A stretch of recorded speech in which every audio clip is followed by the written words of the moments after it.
এটা হচ্ছে সেই ঐতিহাসিক রাস্তা, যেই রাস্তা মদিনার মসজিদে নববী থেকে সরাসরি কুবা মসজিদে চলে গেছে। আমার সামনে দূরে কুবা মসজিদ দেখা যাচ্ছে এখান থেকে, আর এই রাস্তাটা সোজা মদিনার মসজিদ নববী চলে গেছে।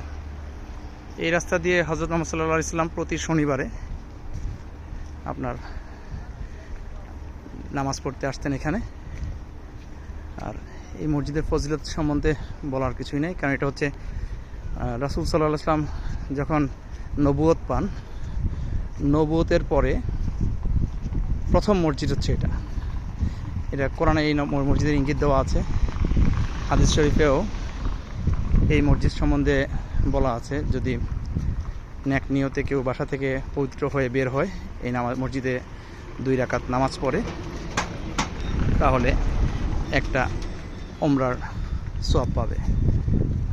আর এই রাস্তাটাও সেই রাস্তা যে রাস্তা দিয়ে রাসূল সাল্লাল্লাহু আলাইহি ওয়াসাল্লাম যেতেন। এটা একটা ব্যাপার হচ্ছে, এইটা রাস্তার এখন আর গাড়ির জন্য এটা রাখা হয় নাই, হাঁটার রাস্তা। আর মাঝামাঝি কিছু ট্যুরিস্ট কার, এগুলো মূল রাস্তায় চলে না, এরা এই হাঁটার রাস্তার মধ্যে চলে। এই গাড়িগুলো দেওয়া আছে মূলত হাঁটার জন্য। ইয়ে থেকে মসজিদ নববী থেকে এখানে দূরত্ব 3.5 কিলোমিটার। ওই সামনে আমার দূরে কুবা মসজিদটা দেখা যাচ্ছে।